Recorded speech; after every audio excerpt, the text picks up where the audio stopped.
পাকিস্তানের সাথে বাংলাদেশের দুর্দান্ত একটা সিরিজ জয়, 2-1 ব্যবধানে কিন্তু আমরা তাদেরকে ঘরের মাটিতে মিরপুরে হোম অফ ক্রিকেটে হারিয়ে দিয়েছি।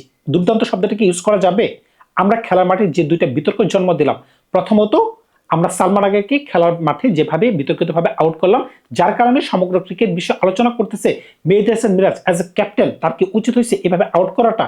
দ্বিতীয় ম্যাচে বা শেষ ম্যাচে আপনি যদি খেয়াল করে দেখেন, রিশাদ হোসেন যখন বল করতেছে, যখন পাকিস্তানের ব্যাটসম্যান ব্যাটিং করতেছে, অন্য প্রান্তে যখন এক উইকেট পড়লে বাংলাদেশ জয়লাভ করে ফেলবে, 2 বলে 12 রানের প্রয়োজন, ওই সময় যখন একটা হোয়াইট বল দিয়েছিল, এই সময়ের মাঝখানে কিন্তু বিতর্কটা শুরু। বিতর্কটা কখন শুরু হয়েছে? খেলা শেষ হওয়ার পরে। তারা কিন্তু দাবি করতেছে 15 সেকেন্ড পরে বাংলাদেশ রিভিউ নিয়েছে। আসলে হোয়াইট বলে সচরাচর রিভিউ কিন্তু খুব কমই দেখা যায়। আপনি খেয়াল করে দেখবেন, হোয়াইট বলে কিন্তু আপনি রিভিউ নিতে পারেন না। হ্যাঁ, নিতে পারবেন। কখন নিতে পারবেন? যদি আপনি 15 সেকেন্ডের মাঝখানে নিতে পারেন। ওই প্রসঙ্গে যদি না যায়, বাংলাদেশ যে দুইটা ম্যাচ জয়লাভ করছে, প্রথম ম্যাচ পাকিস্তান 114 রানে অল আউট হয়ে গেছে, কারণ কি নাইট রান দুর্দান্ত বলে 5 ওভার তিনি 5 উইকেট নিতে পারছেন। এর কারণে কিন্তু পাকিস্তান দাঁড়াতেই পারে নাই, কিন্তু বাংলাদেশ কিন্তু দুর্দান্ত খেলছে। 114 রান নিতে যে বাংলাদেশের মাত্র 2টা উইকেট পড়ছিল, আমাকে তানজিদ 67 রান, এমনকি আমাদের এক্স ক্যাপ্টেন লর্ড শান্ত সম্ভবত 20 রান করতে পেরেছিলেন। এই কারণে কিন্তু আমরা খুব সহজভাবে কিন্তু এই ম্যাচটা জয়লাভ করতে পারি। দ্বিতীয় ম্যাচে যখন পাকিস্তান আগে ব্যাটিং করে 274 রান নিল, আমাদের কিন্তু সহজে কিন্তু খেলাটা জেতার কথা, কিন্তু আমরা সহজে জিতবো তো দূরের কথা, কিন্তু আমরা আগের দিনের মতো পাকিস্তান যেভাবে 114 রানে অল আউট হয়ে গেছিল, আমরা 114 রানে অল আউট হয়ে গেছিলাম।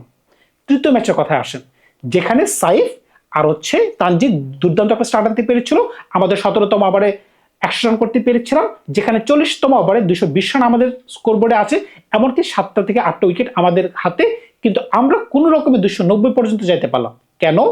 ইন্টেন্টের অভাব।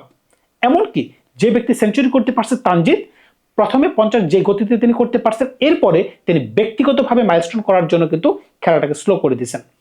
এমনকি লিটন কুমার দাস আমাদের টি20 ক্যাপ্টেন, তিনি যেভাবে ইনিংসটাকে স্লো করে ফেলছেন, কিন্তু দ্বিতীয় ম্যাচে বৃষ্টি বিঘ্নিত ম্যাচে কিন্তু তার ইন্টেন্ট কিন্তু ভালোই ছিল, কিন্তু তৃতীয় ম্যাচে কেন তিনি 4 ছক্কা মারতে গেলেন না, কিন্তু যখনই তিনি মারতে গেলেন তিনি আউট হয়ে গেলেন, এটা কিন্তু আমি বুঝতে পারতেছি না। আপনি যদি বাংলাদেশের কন্ট্রিবিউশন খেয়াল করে দেখেন, শুধুমাত্র তানজিদ 100-র উপর রান করতে পারছেন, তাও আবার 175, যে ব্যক্তিটা 12টা 4 এমনকি 13টা ছক্কা মারতে পারছেন। কিন্তু 2 নম্বর পজিশনে কোন ব্যক্তি আছেন?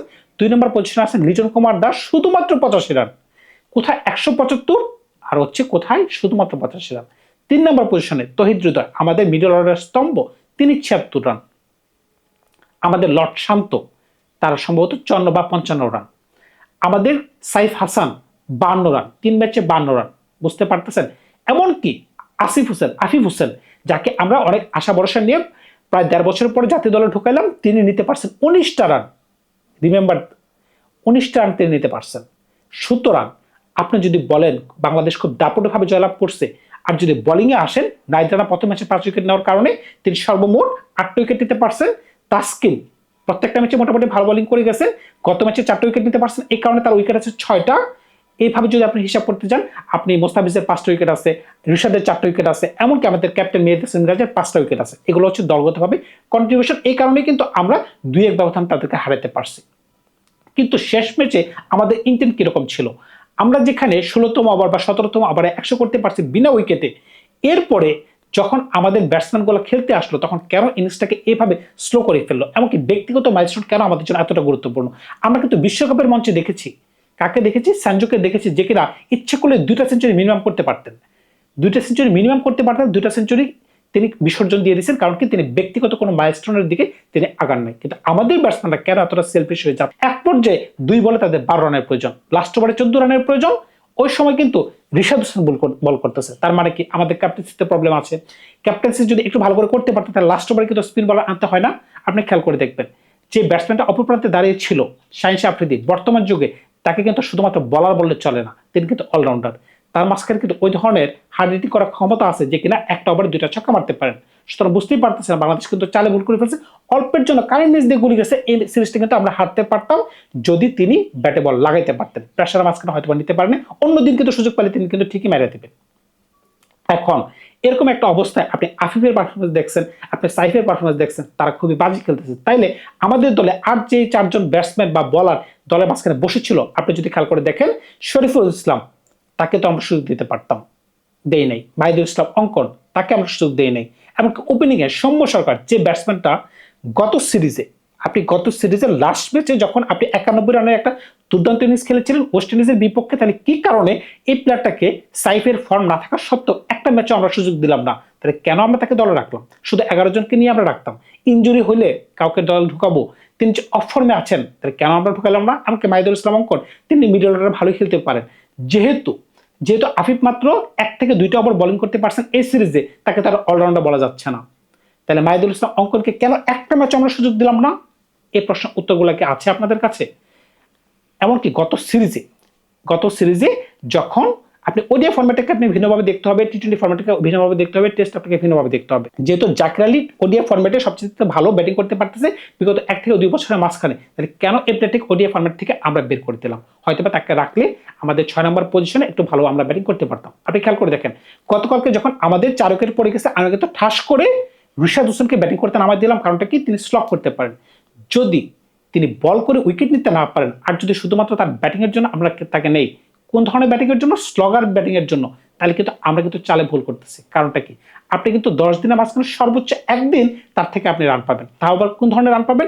20 থেকে 30 রান পাবেন। এর জন্য যদি আপনি প্রপার বলার না খেলান, কেন আমি প্রপার বলার কথা বলতেছি, আপনি যদি ঋষাদের জায়গায় তানভীরকে একটা ম্যাচ খেলার সুযোগ দিতেন, অন্তত আমরা বুঝতে পারতাম যে তানভীর বাংলাদেশের এই ধরনের কন্ডিশনে কোন ধরনের বোলিং করতে পারে। কারণটা কি? আমাদের গোল কি? 2027 বিশ্বকাপ। 2027 বিশ্বকাপ যদি আমাদের গোল হয়, তাহলে সৌম্য সরকার অবশ্যই আমাদের স্কোয়াডে থাকা দরকার ছিল। কারণটা কি? তিনি কিন্তু পেস বোলিং অলরাউন্ডার, তিনি মিনিমাম 4-5টা ওভার যেভাবেই হোক আমরা করানোর চেষ্টা করতে পারতাম। অন্যদিকে যেহেতু আফিফ ভালো ব্যাটিং করতে পারতেছে না, এমনকি সাইফ ভালো ব্যাটিং করতেছে না, তাহলে কেন তাদের জায়গা একদম সিমেন্টের মতো শক্ত হয়েছিল?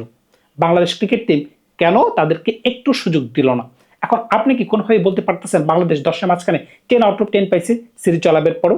2টা বিতর্কিত ঘটনা, সালমান আগা, এভাবে তাকে কি রান আউট করা উচিত হয়েছে কিনা? অনেকেই তো এখন বলতেছে না, এটা ক্রিকেটের লয়ের ভিতরে আছে, ঠিক আছে, কিন্তু স্পিড অফ দ্য গেম এটা কিন্তু নষ্ট করে দিচ্ছে। আমরা অ্যাঞ্জেলো ম্যাথিউসকে এভাবে আউট করছি। অ্যাঞ্জেলো ম্যাথিউসকে আউট করার কারণে কিন্তু এই যে স্নেক যে একটা শব্দ চলে আসছে খেলা মাঝখানে, বাংলাদেশকে এখন সবাই কি বলতেছে? বাংলাদেশের সাথে যখন খেলবে যে কোনো অপোনেন্ট, তারা যেন এক্সট্রা সচেতন থাকে। এই কথা কেন বলতেছে? কারণ আমরা এই ধরনের সিলি কাজগুলো খেলা মাঠে করে বসি। ঠিক আছে, এটা আউট হয়েছে, এমনকি লয়ের মাঝখানে হয়, কিন্তু আমাদের ওই সময় আউটটা করা উচিত হয় নাই। কিন্তু পাকিস্তান কিন্তু কালকে ইচ্ছে করলে ম্যাচটা জিততে পারতো।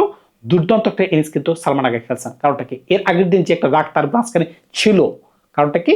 ওই যে বিতর্কিত রান আউট, গতকাল কিন্তু অলমোস্ট তিনি খেলাটাকে বের করে নিয়েছিলেন একাই। তিনি যদি আর 1 থেকে 2টা ওভার খেলতে পারতেন, তাহলে কিন্তু খেলাটা শেষ হয়ে যাইতে পারতো। এরপর আমি বলতাম যে লাস্ট ওভারে তাদের সুযোগ ছিল, ওই যে আনলাকিলি তারা নিতে পারেনি। বাংলাদেশের লাকটা ফেভার করছে, বাংলাদেশ জয়লাভ করছে। সাউথ আফ্রিকাতে পেস দিয়ে বল করতে না পারেন, আর যদি আপনি মনে করেন যে না প্রত্যেকটা বলে স্লো কাউন্টার দিবেন, তখন ওই ধরনের পিচে ব্যাটসম্যান এইভাবে দাঁড়ায় থাকবে যে কখন স্লো বল আসবে আর তিনি কখন এই বলগুলোকে গ্যালারিতে পাঠিয়ে দিবেন। কারণটা কি? ওইগুলো হচ্ছে ট্রু উইকেট।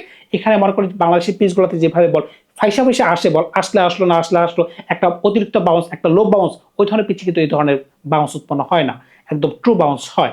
বাউন্স গলা পর্যন্ত আসবে, কিন্তু প্রত্যেকটা বলই গলা পর্যন্ত আসবে। ব্যাটসম্যান জানে এই বরাবর থেকে তিনি হুক করতে পারবেন, পুল করতে পারবেন, কিন্তু বাংলাদেশের পিচে আপনি ধরে রাখতে পারবেন না, একটা এ বরাবর, একটা একদম আন্ডার বিলো পার।